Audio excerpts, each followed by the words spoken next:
लीजिए मैम साहब आपकी चाय। अरे ये तो मेरे पापा है। क्या बोला तुमने? मैम साहब ये मेरे पापा है। तुम्हारा दिमाग खराब हो गया है? ये मेरे हस्बैंड है, तुम्हारे पापा कैसे हो सकते हैं? मैम साहब मैं सच बोल रही हूँ, ये मेरे ही पापा है। देखो मेरे पास इतना फालतू टाइम नहीं है, तुम्हें कोई गलतफहमी हो रही होगी। तुम्हारे पापा की शक्ल थोड़ी बहुत मैच हो रही होगी। बेटा ऐसे ना दुनिया में मैच हो जाती है शक्ल, एक शक्ल के 7 लोग होते हैं, तो आपको गलतफहमी हो रही है, जाओ अपना काम करो। नहीं मैम साहब मुझे कोई गलतफहमी नहीं हुई है, ये सच में मेरे पापा है। अच्छा ये तुम्हारे पापा है, तुम्हारी मम्मा कहाँ है? मेरी मम्मा तो मुझे बचपन में ही छोड़कर चली गई थी और 3 साल पहले पापा मुझे मेले में घुमाने लेकर गए थे और मैं वहाँ पर खो गई थी। जब से मुझे पापा नहीं मिले मैंने उनको बहुत ढूंढने की कोशिश की लेकिन वो मुझे कहीं नहीं मिले। लेकिन देखिए ना आज मिल गए। देखो बेटा, मैंने जैसे कि आपको बताया कि एक शक्ल के ना 7 लोग होते हैं, आपको कुछ गलतफहमी हो रही होगी। आपके पापा मेरे हस्बैंड जैसे दिखते होंगे लेकिन ये मेरे हस्बैंड है, आपके पापा नहीं हो सकते हैं। ठीक है, आप जाओ और अपना काम करो। नहीं मैम साहब मैं सच बोल रही हूँ, ये मेरे ही पापा है। एक बार में समझ में नहीं आता तुम्हें? बोला ना तुम्हारे पापा नहीं है, जाओ अपना काम करो, चलो। ठीक है मैम साहब।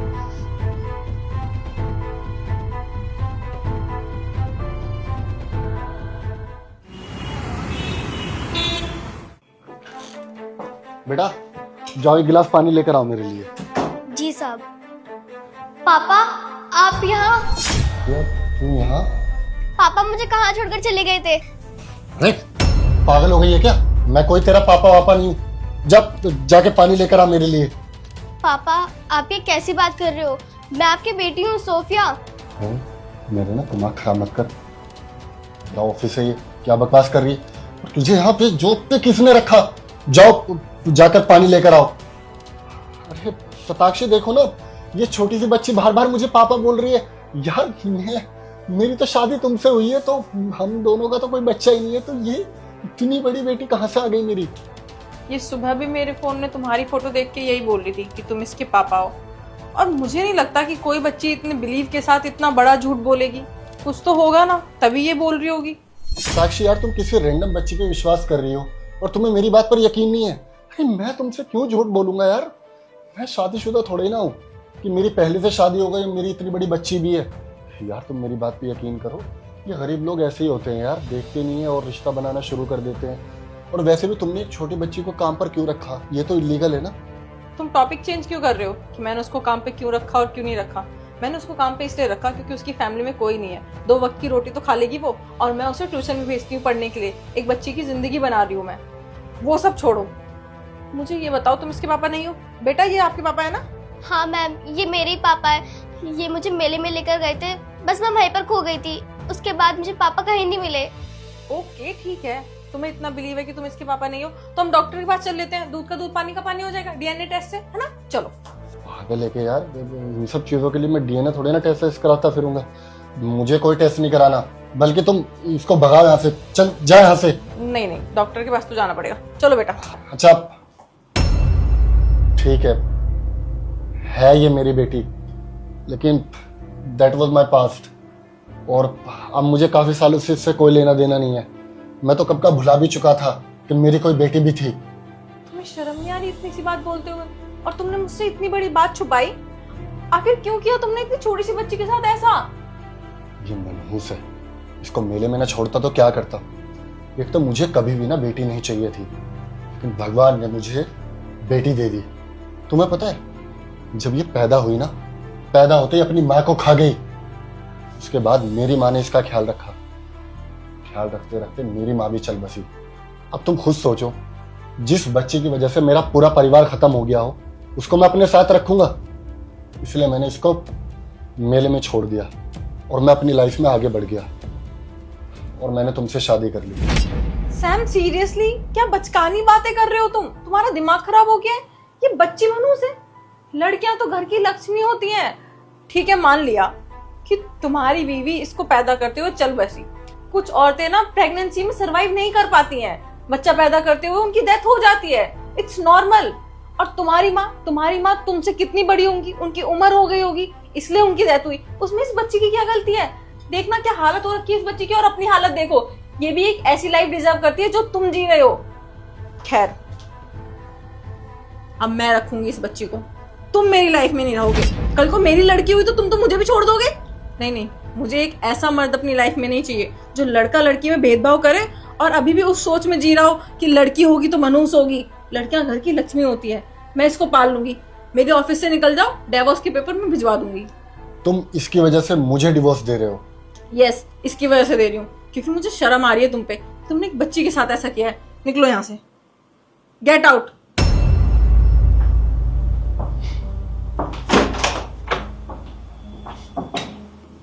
बाबू, आपके साथ जो कुछ भी हुआ ना, एक बुरा सपना सोच के भूल जाओ। अब मैं आपको एक अच्छी लाइफ दूंगी, ठीक है? ठीक है।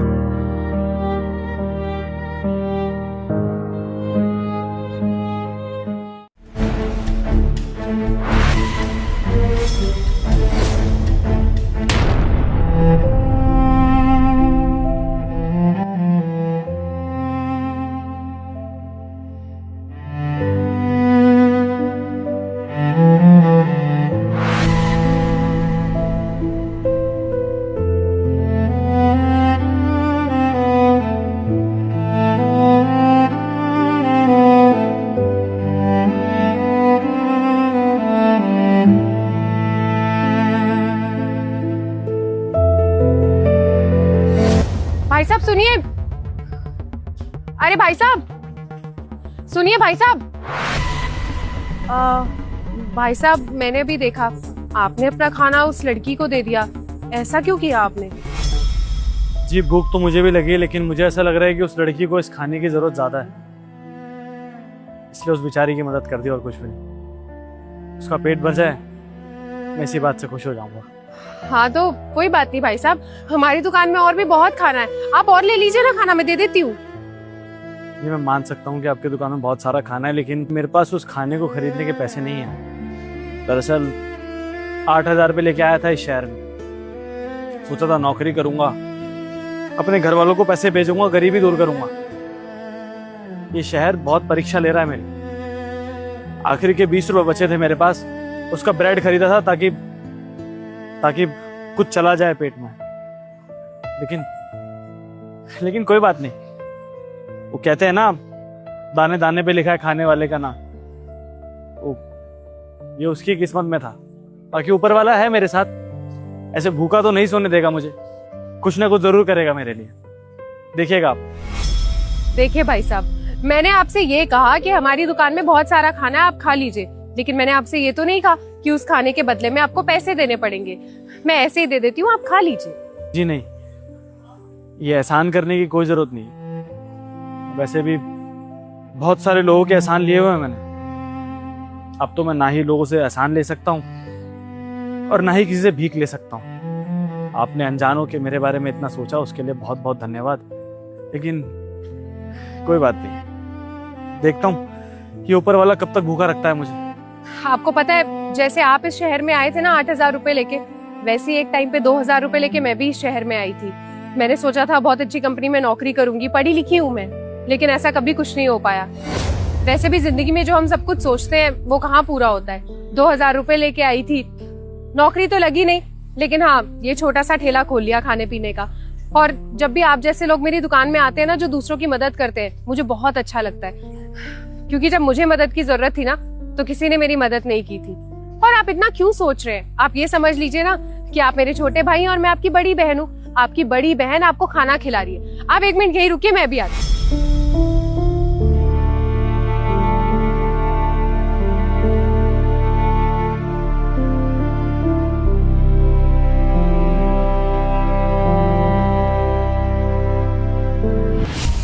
ये लीजिए भाई साहब खाना। इस अनजान शहर में एक बहन मिल गई है, अब लगता है नौकरी भी मिली जाएगी। इस ब्रेड के लिए बहुत बहुत धन्यवाद आपका, बहुत बहुत शुक्रिया। धन्यवाद की कोई बात नहीं है, आप वहां बैठ के आराम से खा लीजिए।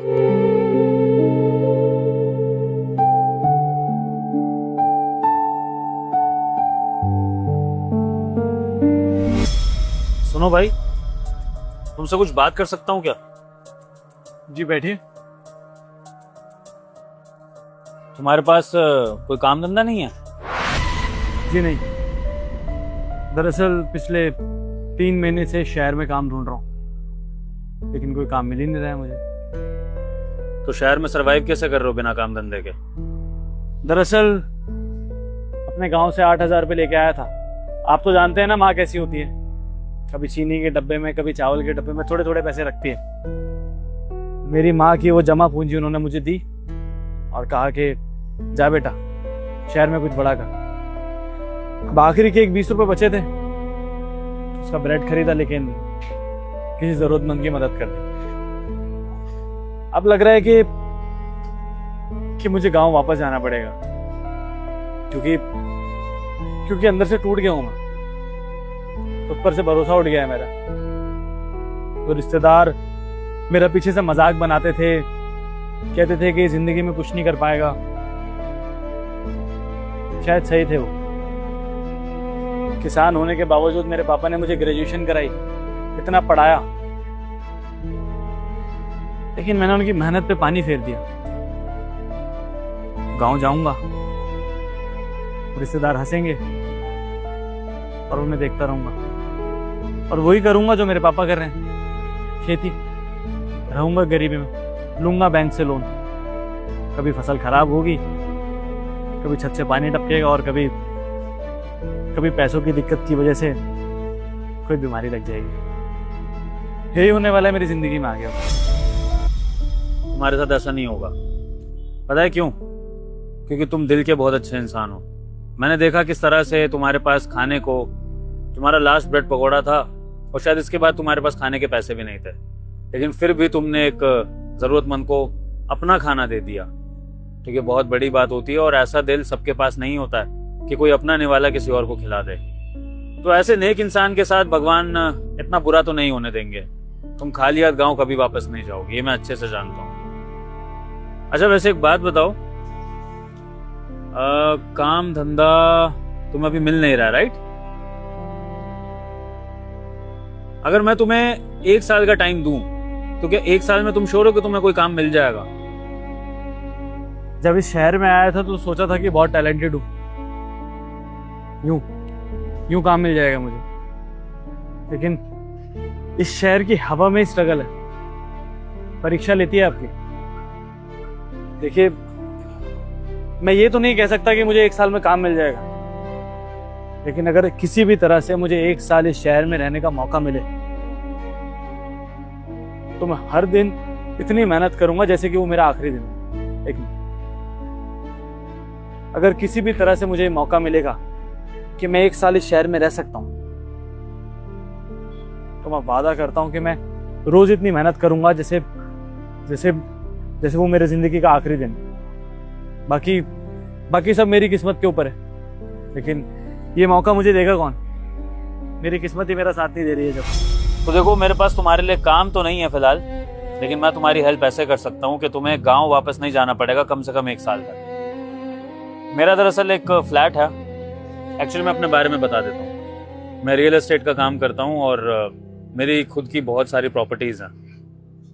अब मेरा एक पुश्तैनी घर है जो मेरे दादा परदादा के टाइम का है, और प्रॉब्लम ये है कि मेरा कोई खास अपना बचा नहीं है और मैं मोस्टली अपनी वाइफ के साथ रहता हूँ और कहीं ना कहीं ट्रैवल करता रहता हूँ। तो मेरी अलग अलग प्रॉपर्टीज है और पुश्तैनी घर में जाना मेरा होता नहीं है। तो मैं उस घर के लिए ना कोई ऐसा टेनेंट चाहता हूँ जो बहुत ट्रस्टवर्दी, लॉयल और ईमानदार हो, दिल का बहुत अच्छा हो। अब आप आज का ज़माना तो जानते ही हैं, और इस शहर में तो फिर अच्छे लोग मिलना बड़ा ही मुश्किल है।